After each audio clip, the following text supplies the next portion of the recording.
Kita kembali ke Jakarta. Ya, kita kembali ke Jakarta, pemirsa. Aksi seorang pria yang melakukan pelecehan pada jemaah wanita di musola kawasan Jatinegara, Jakarta Timur terekam CCTV. Pelaku menempelkan kelamin pada jemaah yang sedang sholat. Bukan. Iya. Bukan. Iya nih. Seorang pria melecehkan sejumlah wanita yang sedang sholat di musola Al-Amin, Jalan Bekasi Timur Raya, Jatinegara, Jakarta Timur, Jumat sore. Pelaku membuka celana dan menempelkan alat kelaminnya kepada jamaah wanita yang tengah sholat. Kelakuan bejatnya dipergoki salah satu jamaah. Walau berupaya kabur, namun pelaku berhasil ditangkap dan dibawa ke Mapolres Metro Jakarta Timur. Di situ sama saya. Teriak-teriak itu ya. Terus abang kejar pelakunya sampai mana? Keluar situ tuh. Oh, udah sempet lari dia? Udah lari, udah pakai kain juga, masih pakai kain. Kain sarung yang Kain sarung dipegang, celananya yang panjangin dipegang ke belakang. kain sarung dari sini. Kain sarung di sini. Meski pelaku sudah ditangkap, sayangnya korban tak mau menjadi saksi dalam kasus ini. Polisi kini sedang memeriksa kejiwaan pelaku yang bernama Marzuki berusia 41 tahun. Yang diduga korban tidak bersedia untuk menjadi saksi ataupun pelapor, kami lakukan pembuatan laporan polisi model A. Selanjutnya, setelah kami lakukan pemeriksaan, diduga si pelaku mengalami gangguan jiwa, tapi untuk memastikan itu, kemudian kami bawa ke Rumah Sakit Polri dalam rangka pemeriksaan kejiwaan. 2 tahun lalu aksi serupa pernah terjadi di musola Al-Amin. Namun belum diketahui apakah aksi dilakukan oleh pelaku yang sama. Dari Jakarta, Rio Manik, iNews melaporkan. Selengkapnya sudah bergabung bersama kami Kasat Reskrim Polres Jakarta Timur, Kompol Indra Tarigan. Selamat sore, Kompol Indra. Selamat sore, Mbak. Baik, terkait dengan pelecehan atau kekerasan seksual terhadap jemaah ini, apakah pelaku sudah ditanyai oleh polisi dan apa menurut pengakuannya? Baik, dapat kami laporkan pada hari Jumat tanggal 4 Juni sekitar pukul 15.30, tepatnya di Musola Al-Amin, Jatinegara, Jakarta Timur, telah terjadi perbuatan cabul yang dilakukan oleh saudara Ical MI, umur 41 tahun, warga dari Kebayoran Baru, Jakarta Selatan. Adapun kronologisnya yaitu pada hari tersebut pelaku masuk ke musola, kemudian mengeluarkan kemaluannya di belakang orang yang sedang melakukan sholat, dan perbuatan tersebut diketahui oleh warga dan direkam oleh CCTV yang ada dalam musola tersebut. Baik, berarti pelaku ini masuk ke musola dengan sudah bertujuan untuk melakukan kekerasan seksual itu ya Pak ya? Setelah pelaku kami lakukan pemeriksaan, dari keterangan si pelaku, memang dia mengakui perbuatan tersebut. Dia mengakui perbuatan tersebut, namun ada sedikit perkataan ataupun yang tidak nyambung. Nah, dengan perkataan tersebut, telah dilakukan pemeriksaan singkat. Saat ini kami sedang melakukan pemeriksaan kejiwaan si pelaku di Rumah Sakit Polri Kramat Jati, Jakarta Timur. Hasilnya belum keluar ya Pak Indra ya? Untuk hasil pemeriksaan tersebut sampai saat ini belum keluar. Nanti setelah hasilnya keluar dapat kami informasikan. Baik, Pak Indra, 2 tahun lalu kabarnya juga di kawasan yang sama sempat terjadi hal serupa. Ini pelakunya sama atau berbeda, Pak?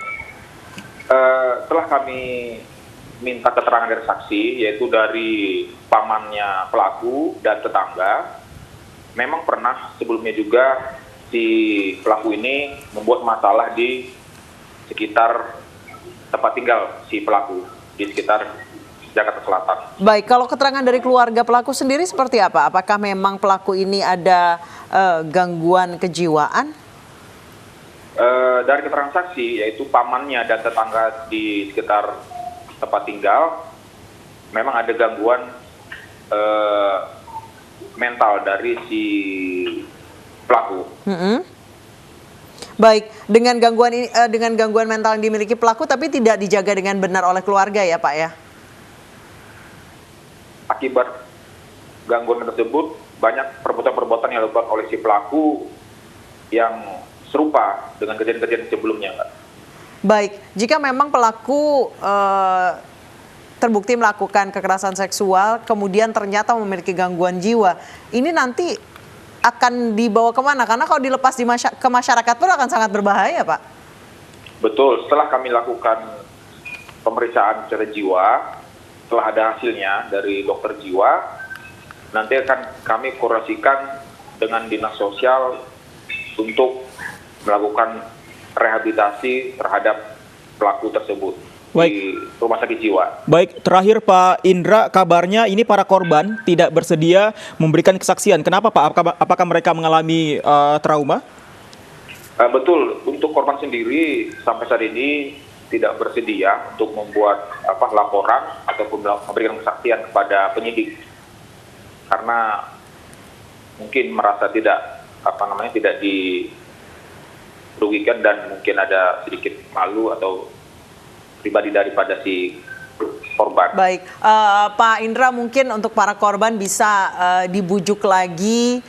Ini juga untuk keberlangsungan ke depannya, dibujuk lagi supaya mereka mau bersaksi agar kejadian seperti ini tidak berulang dan diderita atau harus dialami oleh perempuan lainnya ya Pak ya.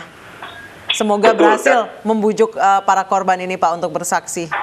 Ya, namun kami tetap memproses daripada perbuatan si pelaku karena ini adalah merupakan tindak pidana. Jadi walaupun korban tidak melaporkan, namun polisi dapat membuat laporan.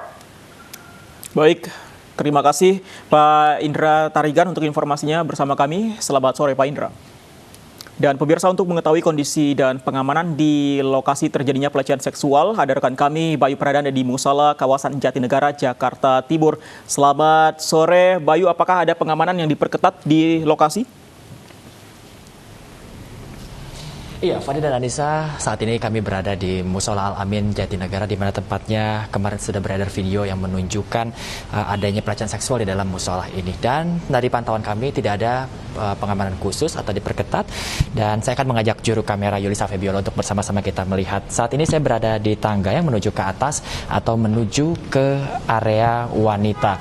Kalau kita lihat memang tanpa ada pengamanan khusus, memang untuk mushola ini cukup ketat pengamanannya. Kalau kita lihat memang tadi di belakang saya di tangga itu sudah ada tulisan yang menunjukkan adalah tempat ibadah wanita atau tempat sholat wanita.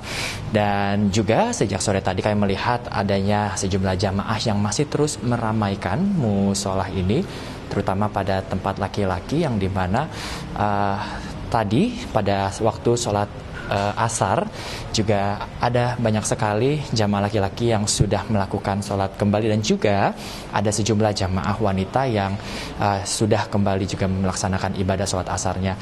Dan kembali saya akan mengajak juru kamera Yulisa Febiola untuk menunjukkan pada Anda pemirsa salah satu pengamanan yang ada di mushola ini.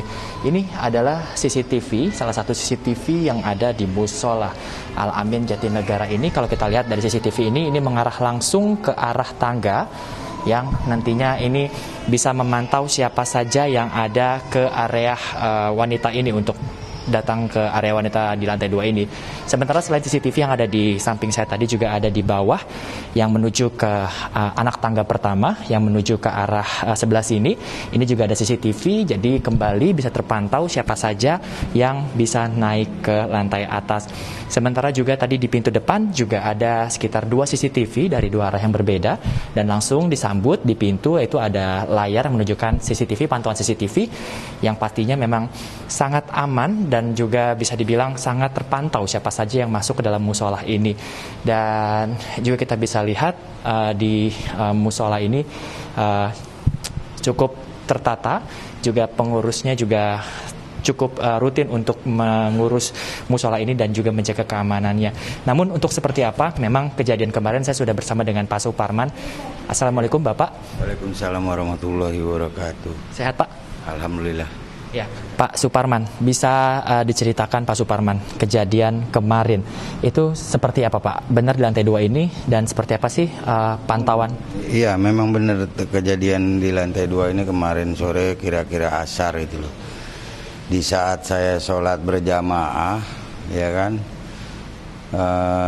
pada saat berjamaah dia naiknya itu memang mungkin saya nggak tahu gitu loh, tapi karena saya juga lihat dari CCTV kemarin, jadi dia naik dari bawah itu naik tuh berdiri di sini nih, berdiri persis di kotak amal. Kita lihat bersama sebelah sini ya. Iya, berdiri di sini di dekat kotak amal ini. Nah, dia ngambil kainnya dari bawah itu. Dia ambil kain dari bawah, dia berdiri di sini, terus dia buka celananya, baru dia pakai kainnya, terus dia melakukan hal yang tidak baik pada jamaah perempuan itu loh. Di dalam musola. Di dalam musola ini. Nah, pada saat kejadian memang saya nggak tahu gitu loh. Saya juga lagi sholat berjamaah di depan gitu loh. Tapi setelah at-tahiyat terakhir, ada suara gaduh gitu loh. Tadinya kan sunyi gitu kan, nggak ada suara apa, tiba-tiba ada suara gaduh gitu, ibu-ibu perempuan itu. Tapi karena saya takut ada perasaan tidak enak, makanya kekhusyuan sholat saya terganggu juga gitu loh. Akhirnya saya batalin sholat saya nengok ke belakang, saya lihat ada laki-laki lari dari atas, dikejar sama ibu-ibu itu. Oke, gitu. Siap. Nah, makanya terus saya berpikiran, wah orang ini niat nggak baik gitu. Baik.